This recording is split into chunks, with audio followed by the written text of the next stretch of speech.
오늘 하나님의 말씀은 마가복음 8장 27절에서 33절 말씀입니다. 함께 읽겠습니다.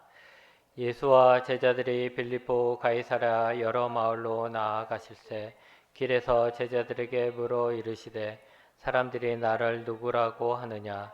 제자들이 여짜와 이르되 세례 요한이라 하고 더러는 엘리야 더러는 선지자 중에 하나라 하나이다.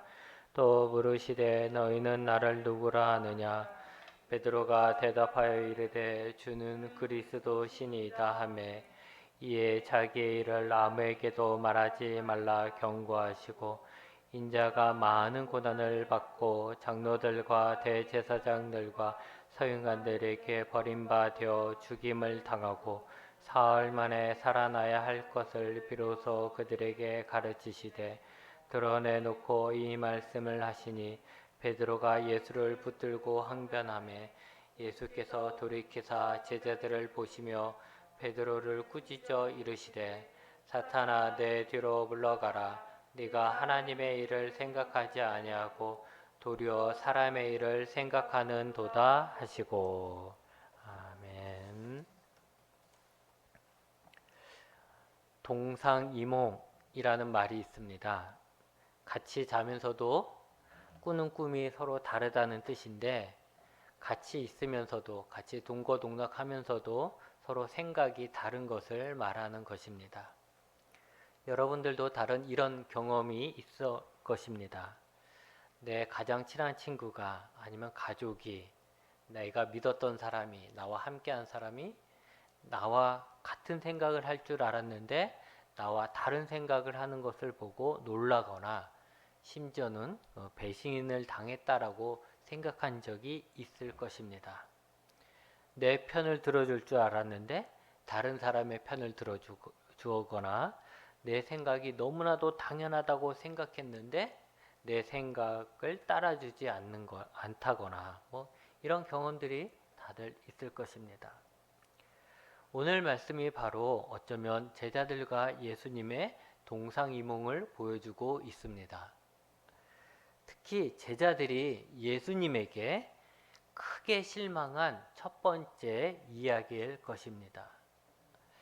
그동안 예수님이 하나님의 아들이라는 것, 구약에서 예언하신 그 메시아라는 것을 알리는 것에 중점을 두셨습니다. 그 결과 예수님이 행하시는 기적들과 예수님의 가르침을 듣고 많은 사람들이 예수님에게서 희망을 보게 되고 그래서 기대를 하게 됩니다. 예수님이 단지 아픈 나를 고쳐준 거에서 끝나는 게 아니라 예수님이 새로운 세상을 만들 것에 대한 기대를 하게 되는 것이죠. 예수님은 군중들로부터 많은 인기를 얻었습니다. 혼란한 시대에 군중들에게 인기가 있다는 것은 곧 힘이 되는 것이죠. 지금도 대통령은 어떤 사람이 됩니까? 국민들에게 인기가 제일 많은 사람이 대통령이 되잖아요. 그것처럼 혼란한 시대에 많은 무리들이 나를 따른다는 것은 큰 힘이 됩니다. 또 반대로 이미 권력을 가지고 있는 사람에게는 위협이 되는 것이죠. 많은 사람들이 예수님에게 모여들었습니다. 예수님에게서 희망을 받고 가능성을 받습니다.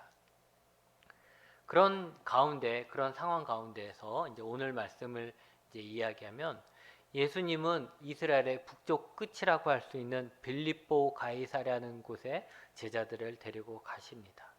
그리고 그곳에서 제자들에게 물었습니다. 사람들이 나를 누구라고 하느냐? 요즘 말로 하면 여론조사 하는 거죠. 사람들이 나를 누구라고 하느냐? 그때 이제 제자들이 대답을 합니다. 사람들은 예수님을 세례 요한이라고 합니다. 또 어떤 사람들은 예수님을 엘리야라고 합니다. 또 어떤 사람들은 예수님은 선지자 중에 한 분이라고 이야기합니다. 이렇게 하는 거예요. 지금까지 예수님의 사역에 대한 예수님의 평가이며 예수님을 향한 마음이죠. 세례 요한은 우리가 잘 아는 것처럼 제일 처음에 하나님의 나라를 전했던 자입니다. 그는 사람들에게 하나님의 나라가 곧 오니까 이제 회개하라고 전했던 사람이었죠. 그래서 많은 사람이 그를 따랐습니다. 그렇지만 결국 그는 어떻게 됐죠? 헤롯이란 왕에게 처형을 당했습니다. 근데 예수님을 그 죽은 세례 요한이 다시 살아난 것이라고 사람들이 말한다는 거예요. 아마도 예수님의 능력을 보고 사람들은 그렇게 생각했던 것 같습니다. 어쨌든 사람들이 예수님을 죽은 세례 요한이 다시 살아난 것이라고 말할 때는 그 사람들 마음에 예수님에 대한 기대가 있는 것입니다. 바로 하나님 나라입니다. 죽었던 세례 요한이 다시 살아나서 하나님의 나라를 전하고 있다. 하나님의 나라를 준비한다라는 것이죠. 다른 사람들은 엘리야라고 했습니다. 엘리야는 능력이 많은 구약의 선지자였습니다. 그래서 그런지 예수님 시대의 사람들은 엘리야가 와서 이스라엘을 회복할 것이다 라는 믿음을 가지고 있었습니다. 사람들은 예수님이 이스라엘을 회복시킬 엘리야라고 생각하고 있는 것이죠. 다른 사람들은 선지자라고 했잖아요. 신명기 18장 15절에 이런 말씀이 있습니다. 내 하나님 여호와께서 너희 가운데 내 형제 중에서 너를 위하여 나와 같은 선지자 하나를 일으키시리니 너희는 그의 말을 들을지니라. 이 말은 모세가 한 말인데 예수님 시대, 그 시대의 유대인들은 여기서 말하는 선지자를 세상의 마지막에 올 예언자에 대한 예언으로 받아들이고 있었어요. 그렇게 생각하고 있었다는 거죠. 그러니까 사람들은 결국 예수님이 세례 요한이다, 엘리야다, 선지자다 이렇게 이야기하는 것은 마지막 때에 하나님 나라를 열어줄, 또 이 이스라엘을 망가져버린 이 이스라엘을 회복시켜줄 하나님이 예언하신 자라고 생각하고 있다라는 거예요. 사람들이. 그래서 예수님은 제자들에게 또 묻는 거죠. 그러면 너희들은 어떻게 생각하느냐? 너희는 나를 누구라 생각하느냐? 그랬더니 베드로가 대답을 합니다. 베드로가 대답을 하지만 베드로만의 이야기가 아니라 제자들이 다 같이 공유하는 생각이겠죠. 베드로가 대표로 이야기할 텐데 뭐라 그래요? 주는 그리스도십니다. 그리스도라는 말은 메시아라는 거죠. 구원자라는 거예요. 기름 부음 받은 자 이런 뜻이죠. 그 당시 사람들은 메시아에 대해서 어떻게 생각하고 있었냐? 그 당시에 예수님 시대에 메시아에 대해서 어떻게 생각했냐? 라면 하늘과 땅이 하나님의 메시아에게 순종할 것이라고 했고 가난한 자들에게 복음이 전파될 것과 병고침과 죽은 자의 부활까지도 메시아로 인해서 이루어질 거라고 생각했습니다. 근데 이 일은 지금까지 예수님이 행하신 일과 같은 거죠. 예수님이 자신이 메시아이심을 나타내기 위해서 하신 일이기 때문에 예수님 옆에서 보고 들은 예수님의 제자들은 예수님이 그 당시 사람들이 말하고 있었던, 그 당시 사람들이 기대하고 있었던 메시아라는 것을 알 수가 있었던 것입니다. 물론 마태복음에는 그와 같은 것을 알게 하신 이가 하나님이라고 했지만 우리는 지금 마가복음을 통해서 예수님을 보니까 마가복음의 흐름으로만 보면 그렇다라는 거예요. 그래서 제자들을 대표해서 베드로는 예수님은 그리스도입니다라고 했던 것이죠. 여러분, 지금 이 가이사랴 빌립보에서 이 예수님과 제자들의 대화 속에서 제자들의 이 분위기를 여러분 상상할 수 있습니까? 여러분 잘 생각해 보세요. 일단 지금 이스라엘은 로마의 속국입니다. 이제 지금 예수님 시대의 제자들로 돌아가면 이런 거예요. 그 당시에 이스라엘은 로마의 속국이에요. 로마가 보낸 총독과 로마가 세운 이방인 왕이 다스리고 있습니다. 이스라엘 왕으로서의 정통성이 아무도 없다는 거죠. 힘이 약하니까 힘이 센 로마가 자기들 마음대로 하는 거예요. 그런데 그들에게는 이런 억울한 이렇게 압박을 받고 있음에도 불구하고 그들 마음속에는 믿음이 오랫동안 예전부터 가지고 있었던 믿음이 하나 있습니다. 하나님께서 그들을 위해 메시아를 보내서 그들을 구원할 것이라는 것입니다. 이스라엘의 적을 물리치고 이스라엘을 다시 회복시켜줄 다윗과 같은 위대한 왕을 보내주실 것이라는 믿음이 그들 마음속에, 군중들의 마음속에 있었던 것이죠. 그리고 그때를 열어주고 만들어줄 세례 요한, 엘리야 선지자, 메시아가 나타날 텐데 지금 자신들 앞에 있는 거예요. 이 예수가 바로 그런 자라는 거죠. 근데 이것은 제자들 자신들만의 생각이 아니고 많은 사람들이 예수님을 그렇게 생각하고 예수님이 가는 곳마다 사람들이 몰리는 거예요. 예수님한테 몰려서 뭐 했겠어요? 예수님을 환호했겠죠. 그런 상황에서 그렇게 새가 좀 커지고 있고 그래서 예루살렘에서 주위에서 보고 있는 이런 상황에서 예수님은 갑자기 제자들을 이스라엘의 북쪽 끝으로 데려가는 거예요. 이스라엘의 북쪽 끝으로. 그리고 그들 앞에 이 질문을 하는 거죠. 어쩌면 좀 위험한 질문을 하는 거예요. 사람들은 나를 누구라 생각하느냐. 여러분, 이스라엘의 수도는 아니지만 어쨌든 수도 중심지라고 할 수 있는 예루살렘은 어디에 있습니까? 남쪽에 있어요.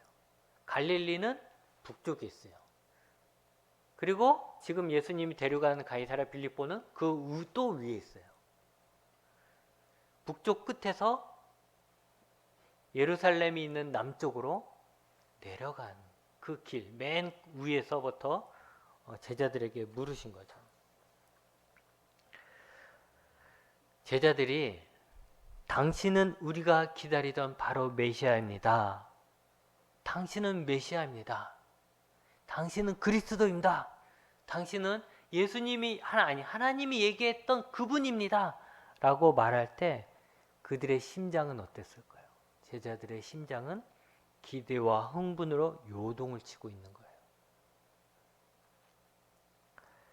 제자들은 이제 하늘과 땅의 권세를 가지신 메시아와 그를 따르는 많은 백성들과 함께 저 꼭대기에서부터 이제 예루살렘으로 쳐들어가서 이스라엘의 적들을 물리치고 이스라엘을 회복시켜 줄 것을 잔뜩 기대하고 있는 거예요. 이제 때가 되었고 예수님이 진문 앞으로라는 이 선포만을 기다리고 있는 거죠. 그러려고 우리를 북쪽 끝으로 부르셨나 보다. 이제 어떻게 보면 반란을 일으키기 위해서, 이제 쿠데타를 일으키기 위해서, 이제 이 어지러운 세상을 새롭게 잡기 위해서 이제 예수님이 우리를 저 끝에서 부르셔서 이제 밑으로 이제 가면서 사람들을 모아 가서 예루살렘을 탁 들어가면 된다라는 생각을 했겠죠. 그런데 예수님은 전혀 엉뚱한 이야기를 하십니다. 예수님이 많은 고난을 받고 장로들과 대제사장들과 서기관들에게 버림바 되어 죽임을 당하고 사흘 만에 살아나야 한다는 것이에요.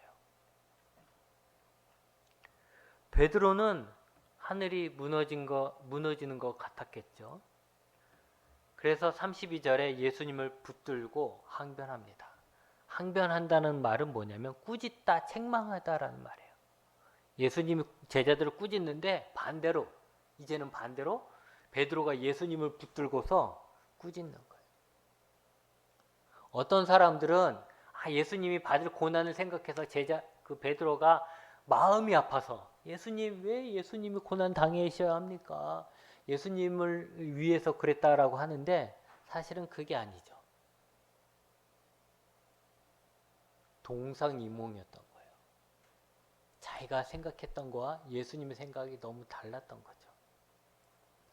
그러니까 지금 제정신이 아닌 거예요. 베드로는 지금 제정신이 아니고 예수님을 붙들고서 예수님에게 우리식으로 얘기하면 그게 무슨 말 같지 않은 소리냐고, 예수님 정신 차리라고, 그게 무슨 말이냐고 막 이렇게 대든 것이죠. 여러분, 베드로가 이해가 되십니까? 저는 이해가 됩니다. 여러분 생각해 보세요. 예수님의 명성은 날로 날로 높아져 가고 있어요. 예수님을 새 시대를 열어줄 하나님이 보내신 자로 믿고 따르는 많은 군중들이 생겨나고 있어요. 그리고 자신들이 옆에서 예수님을 계속 3년 동안 따라다니면서 봤는데 예수님은 가짜가 아니라는 거예요. 그 당시에도 그런 가짜들이 있었어요.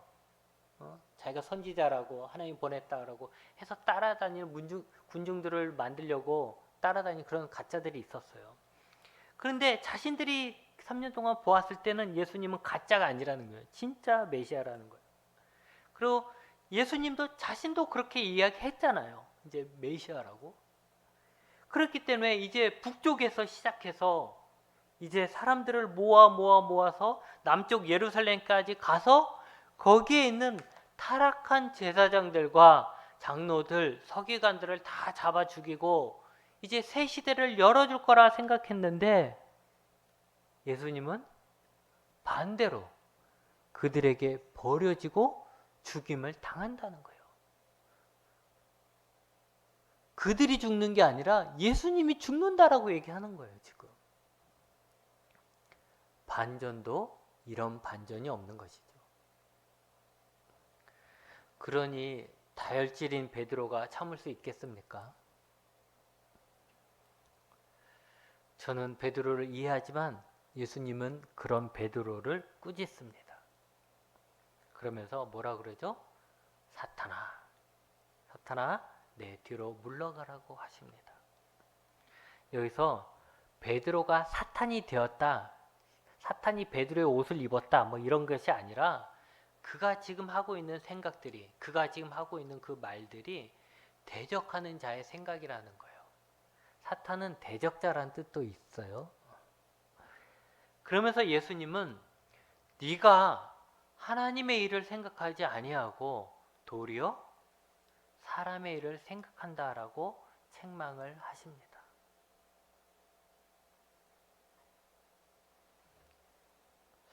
예수님이 하나님이 보내신 메시아가 맞나요? 틀리나요? 맞습니다. 하지만 그 메시아가 할 것이라고 생각했던 그 일이 제자들과 달랐던 것이죠. 시대가 암울할 때, 어두울 때 사람들은 새로운 지도자를 기대합니다. 그가 지금의 적들을 물리치고 새로운 시대를 열어주길 기대합니다. 그렇게 함으로써 더 좋은 세상이 올 것이라고 소망을 하게 되는 것이죠. 지금 당장 자신들을 괴롭히는 로마 군대를 몰아내고 로마에 빌붙어 있는 배신자들을 죽이고 누구도 자신들을 괴롭히지 못하는 안전한 강한 나라, 하나님이 인정한 자가 왕이 되는 그런 나라를 만드는 거예요. 물론 그런 나라가 되면 그의 제자들도 출세라는 것을 하게 되겠죠. 이것이 제자들이 생각하고 있는 사람의 일이에요. 사람의 일. 사람들이 봤을 땐 지극히 당연한 그런 거죠. 하지만 여러분, 우리는 이제 알잖아요. 그 어떤 나라도, 그 어떤 위인이 만든 나라라 하더라도 결국은 어떻게 됩니까? 시간이 흐르면 그것도 타락해서 또 다시 어두운 시대가 오고 또 다시 새로운 영웅을 필요하게 됩니다. 여러분, 하나님은 예수님을 한 민족의 한 시대의 영웅으로 보내신 것이 아닙니다. 예수님이 세울 나라는 영원한 나라이며 하나님이 창조하신 모든 민족, 만물을 포함한 나라입니다. 그러기에 하나님의 적은 로마 군대가 아니라 하나님을 대적하는 사탄입니다. 또 하나님을 대적하는 사탄이 심어놓은 사람들 속에 있는 죄인 거죠. 죄가 하나님에게서 사람을 멀어지게 만들고 사탄이 사람에게 죄를 심어놓고 그 죄를 통해서 자기가 왕노릇하고, 그러니까 결국은 하나님이 보실 때 하나님의 적은 사람들 속에 있는 죄와 그것을 만들어내고 조종하는 사탄, 하나님 대적하고 있는 사탄이라는 거예요.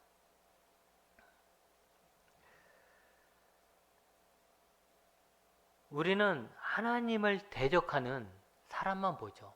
교회를 핍박하거나 누가 교회를 욕하면 저 사람이 교회를 핍박한다, 저 사람이 적이다, 이렇게 사람만 보고 얘기를 하지만 하나님은 그 사람 안에 있는 죄를 보고 있고 그 죄를 심어주는 사탄을 보고 있는 거예요. 하나님이 보는 눈이 우리와 다른 거죠. 로마 군대가 적이라고 하면 천군 천사를 불러서 그들을 몰살시키는 것이 하나님의 일이 되는 거, 예수님의 일이 되는 거죠. 하지만 사람들 안에 있는 죄, 그리고 그들에게서 왕노릇하고 있는 사탄이 적이라면 예수님은 사탄과 죄로부터 사람을 구하는 것이 예수님의 일이 되는 것입니다. 그리고 그 일을 하기 위해서 제자들이 원하는 사람의 길을 가는 것이 아니라 예수님이 말씀하시는 예수님이 가야 할 길을 가야 하는 것이죠.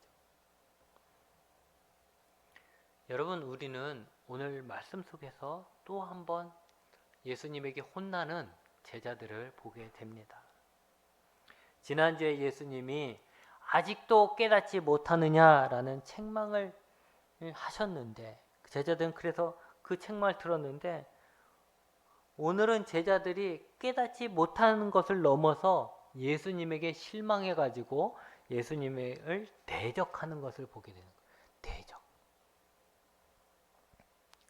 그런데 가만 보면 우리도 마찬가지라는 거죠. 우리가 하나님의 일을 생각하지 못한다면 우리도 하나님을 대적하는 자가 되는 것입니다. 여러분, 이슬람 신자가 또 동성애자만이 하나님을 대적하는 자들이 아닙니다. 우리도 교회 목사이건 성도건 우리가 하나님의 일을 생각하지 못하고 사람의 일로 하나님의 일을 막아선다면 우리가 하나님을 대적하는 자가 되는 것입니다. 하나님의 나라를 만들어가는 데 있어서 우리가 사명선언문에도 있지만 우리는 하나님 나라를 이루어 가잖아요. 그게 우리의 사명이잖아요. 교회의 사명이고. 근데 그렇게 하나님 나라를 이루어가고 만들어가는 데 있어서 가장 큰 적은 저는 내부에 있는 적인 것 같습니다.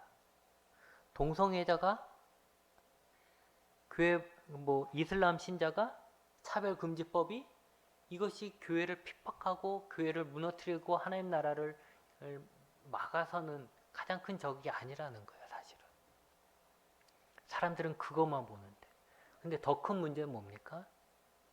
내부에 있는 적이라는 거예요.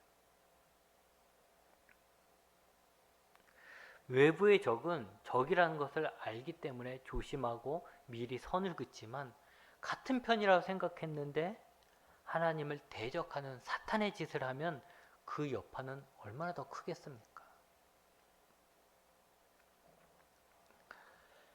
그러면 사람의 일은 뭘까요? 우리는 어떻게 사람의 일과 하나님의 일을 구분할 수 있을까요?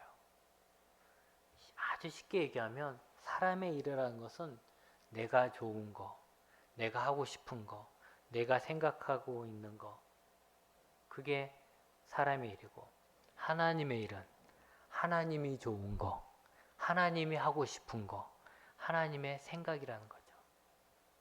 물론 내가 좋아하는 것과 하나님이 좋아하는 것이 겹칠 수가 있어요. 성화가 될수록, 내가 성화가 될수록, 내가 성결해질수록 그런 경우는 많아지겠죠.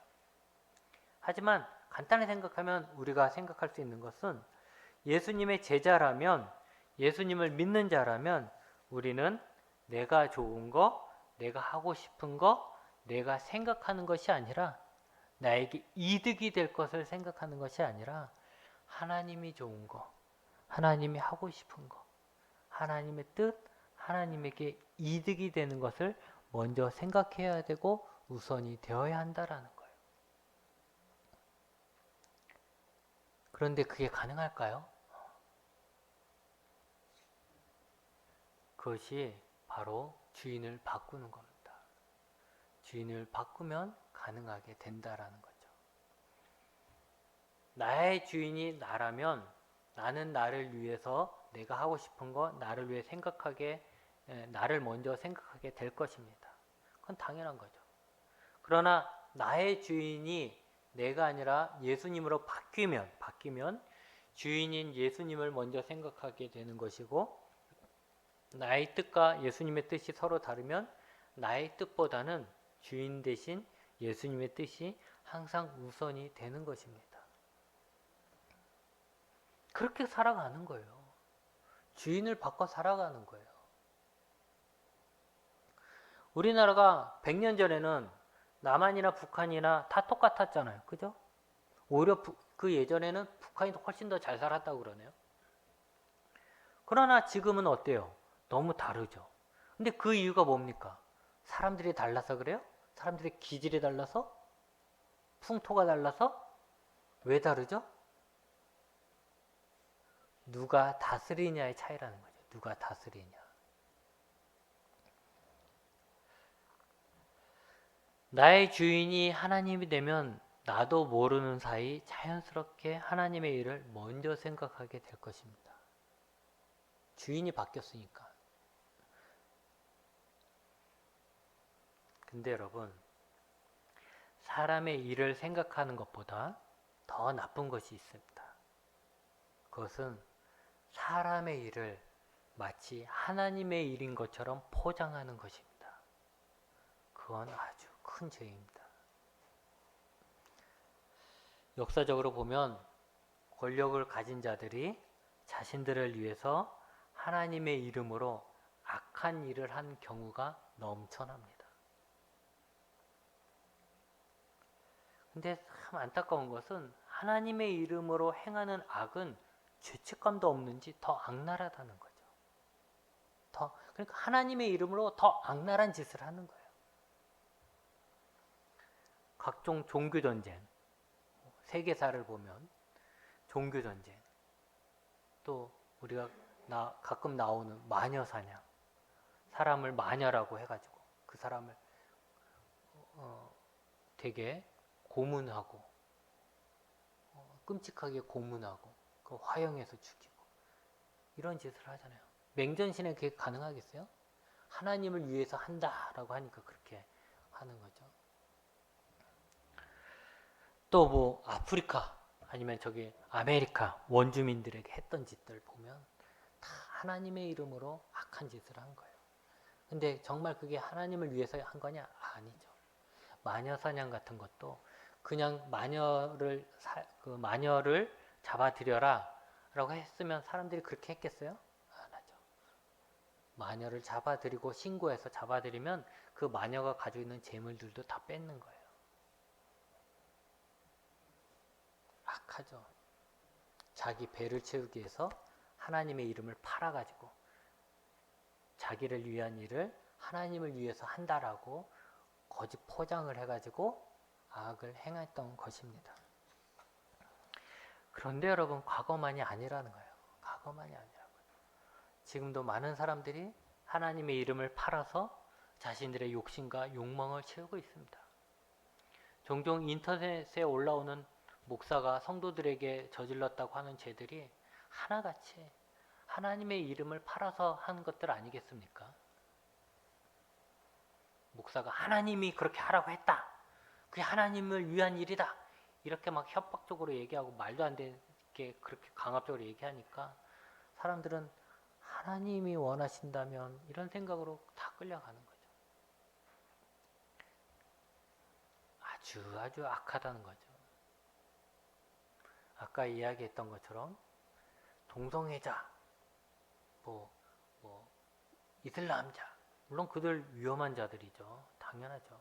하지만 그들을 배척해야 된다 막 하는 사람들이 과연 하나님의 일을 위해서만 그렇게 할까요? 여러분은 정말 지혜로워져야 합니다. 예수님도 얘기하셨죠? 마지막 때 거짓 선지자들이 나타난다고. 거짓 선지자라가 불교 신자를, 불교의 중들을 거짓 선지자라고 예수님이 얘기했겠어요? 결국 교회 안에서 잘못된 말을 하는 사람들을 얘기하는 거죠. 근데 그들만이 아니에요. 그들만이면 그들이 알아서 하나님 책임져 주시고 하셔야죠. 심판하셔야 되겠죠. 근데 우리도 마찬가지라는 거죠. 우리가 깨닫지 못하면 우리도 하나님을 위한다고 하면서 자신의 일을 하게 되는 거죠. 한 가지 예를 들면 이런 거죠. 지금은 좀 그런 얘기하는 사람이 없는데 그래도 간혹 있어요. 뭐냐면 나는 목사님 저는 제 꿈은 우리 교회에서 11조를 제일 많이 하는 겁니다. 이렇게 얘기를 해요. 그 얘기는 뭐예요? 결국 나는 부자가 되고 싶습니다. 이 얘기잖아요. 자기를 위해서 돈을 많이 벌어서 11조를 하고 싶다는 얘기예요. 그러면 그냥 목사님 저는 좀 부자가 되고 싶어요. 돈을 많이 벌고 싶어요. 우리 교회에서 제일 돈을 많이 벌고 싶어요. 이렇게 솔직하게 얘기하면 그래요. 부자는 천국 가기 힘들다는데 어쩌려고 그래요. 이렇게 얘기하고 알겠죠. 근데 자기에 대한 그 욕심을 어떻게 포장하는 거예요? 하나님을 위해 일하는 거죠. 11조를 제일 많이 하는 자. 그러면서 평상시에 11조도 잘 안 해요. 헌금도 잘 안 하면서 11조 제일 많이 하는 사람들이다. 그러니까 하나님을 위해서 마치 뭐 하는 것처럼 포장을 하는 거예요. 자기도 알게 모르게 그렇게 포장을 하게 되는 거죠. 우리는 기억해야 합니다. 내 생각이 하나님의 생각이 아니에요. 내가 갖고 있는 생각이 하나님의 생각이 아니라는 거예요. 하나님의 일과 사람의 일이 다른 거예요. 달라요. 여러분이 여러분의 인생에 대해서 갖고 있는 생각하고 하나님이 여러분을 향해서 갖고 있는 생각이 다르다는 거예요. 우리가 아무리 하나님을 섬기며 살아온 세월이 길다 하여도 내 생각이 앞서서 하나님의 생각을 막으면 우리는 사탄, 하나님을 대적하는 자가 되는 것입니다. 우리가 그렇게 되지 않기 위해선 우리의 주인을 바꿔야 합니다. 내 삶의 주인을 나에게서 하나님으로 바꿔야 한다라는 것이죠. 그리고 항상 내 계획 속에, 여러분 계획 많이 세우잖아요. 근데 내 계획 속에 하나님의 결제란을 만들어서 하나님이 언제든지 내 계획을 수정할 수 있도록 권한을 드려야 돼요. 나는 꼭 이 대학에 합격해야 돼. 그게 내 인생의 목표야. 그렇게 열심히 노력하죠. 하지만 그 계획서의 마지막 최종 계획은 하나님의 결제란을 만들어서 하나님이 오케이 하면 되지만 아니야 너는 그 대학이 아니란다 라고 하면 바꿔야죠. 직장도 마찬가지고 결혼도 마찬가지고 우리 사는 인생도 마찬가지고 내가 좋아하는 것도 마찬가지고 바꿀 수가 있어야 되는 거죠. 또한 우리는 사람의 일을 마치 하나님의 일인 것처럼 포장하는 자들을 조심하고 또 조심해야 합니다. 그런 자는 악한 자들입니다. 우리가 예수님이 누구인지 잘 안다면, 제자들이 지금 예수님이 누구인지를 몰라서 이러고 있잖아요. 그러니까 우리가 예수님이 누구신지 정말 잘 안다면 그런 속임수에 넘어가지 않을 것입니다. 그리고 우리도 그런 유혹에 넘어가지 않도록 늘 우리는 예수님이 가신 길을 생각하고 또 생각해야 하는 것입니다. 바라기는 우리도 제자들처럼 마음이 좀 둔하고 머리가 좀 둔하여 깨닫는 것이 느리다 할지라도 예수님의 도우심으로 하나씩 제대로 깨달아 가길 바랍니다. 기도하시겠습니다.